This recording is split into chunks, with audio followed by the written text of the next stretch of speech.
স্বাগত সবাইকে। আজ আমরা কথা বলছি এমন একটা পরিস্থিতি নিয়ে যা খুব দ্রুত একটা মারাত্মক দিকে মোড় নিয়েছে। ইরান ইসরায়েল সংঘাত, আর তাতে এখন মার্কিন যুক্তরাষ্ট্র সরাসরি জড়িয়ে পড়েছে। জুন মাসের মাঝামাঝি থেকে যা শুরু হলো তা এখন বেশ জটিল আকার ধারণ করেছে। হ্যাঁ, পরিস্থিতি সত্যিই জটিল। আর খুব দ্রুত বদলাচ্ছে সবকিছু। এটা এখন আর শুধু দুটো দেশের মধ্যে সীমাবদ্ধ নেই, এর প্রভাব কিন্তু আঞ্চলিক আর আন্তর্জাতিক স্তরেও পড়ছে। একদম।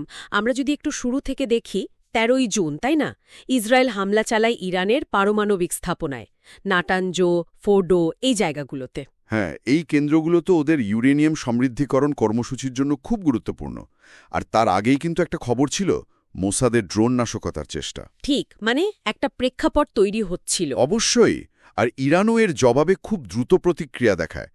শত শত ব্যালিস্টিক মিসাইল, ড্রোন এগুলো দিয়ে পাল্টা হামলা করে। যদিও ইসরায়েলের আয়রন ডোম তা অন্যান্য প্রতিরক্ষা ব্যবস্থা অনেকগুলো আটকে দিয়েছিল, কিন্তু পুরোপুরি তো সম্ভব হয় না।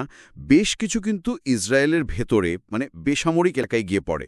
বিশেষ করে ১৯শে জুনের ওই হামলাটা বীরশেবার সোরোকা মেডিকেল সেন্টারে। ও হ্যাঁ, ওটা তো বেশ বড় ঘটনা ছিল। শুধু বড় নয়, ওখানে রাসায়নিক লিকেজের মতো ঘটনাও ঘটে, যা পরিস্থিতিকে আরও অনেক বেশি বিপজ্জনক করে তুলেছে। আর হতাহতের সংখ্যাও তো বাড়ছে। ইরানে প্রায় ৪৩০ জনের মতো নিহত, আর আহত ৩৫০০র বেশি। অন্যদিকে ইসরায়েলেও ২৫ জনের মতো নিহত আর ২৩০০র বেশি আহত। সংখ্যাটা সত্যি উদ্বেগজনক, বিশেষ করে এত অল্প সময়ের মধ্যে। আর এর মধ্যেই সবচেয়ে বড় ঘটনাটা ঘটে ২২শে জুন। মার্কিন যুক্তরাষ্ট্র সরাসরি এতে জড়িয়ে পড়ল। হ্যাঁ, এটা একটা বিশাল মোড়। আমেরিকা তাদের B-2 বোমারু বিমান, স্টেলথ বোমারু বিমান কিন্তু, আর টোমাহক মিসাইল ব্যবহার করে ইরানের ভূগর্ভস্থ পারমাণবিক স্থাপনাগুলোতে হামলা চালায়। ফোর্ডো, নাটানাজ, ইস্পাহান, এই জায়গাগুলোতে, তাই তো? একদম। প্রেসিডেন্ট ট্রাম্প তো এটাকে আবার দর্শনীয় সামরিক সাফল্য বলেছেন। এর মন্তব্যের কি আলাদা কোনো মানে আছে? দেখুন, একদিকে এটা আমেরিকার সামরিক শক্তি প্রদর্শন, আবার অন্যদিকে ইরানকে একটা খুব স্পষ্ট বার্তা দেওয়া যে আমেরিকা এই সংঘাতে ঠিক কোথায় দাঁড়িয়ে আছে। বেশ কড়া বার্তা। ইরানও কিন্তু এর জবাব দিয়েছে। খোরামশাহ 4 মিসাইল দিয়ে আবার ইসরায়েলে হামলা, আর তাতে ৮০ জনেরও বেশি সাধারণ মানুষ আহত হয়েছেন বলে খবর। হ্যাঁ, এই আদান প্রদান চলছেই, কিন্তু মার্কিন হস্তক্ষেপের পর একটা জিনিস লক্ষ্য করার মতো। কি সেটা? ইরানের যে প্রতিরোধ অক্ষ বলা হয়, হেজবোল্লাহ, হামাস বা অন্যান্য গোষ্ঠীগুলো, তারা কিন্তু তুলনামূলকভাবে বেশ সংযত। সরাসরি বড় কোনো সংঘাতে এই মুহূর্তে জড়াচ্ছে না। আচ্ছা, এটা একটু অবাক করার মতো। কেন এমন হতে পারে? বিশ্লেষকরা অনেকগুলো কারণ বলছেন। হয়তো তারা বৃহত্তর যুদ্ধের ঝুঁকিটা এড়াতে চাইছে, অথবা নিজেদের শক্তি এখন ক্ষয় করতে চাইছে না।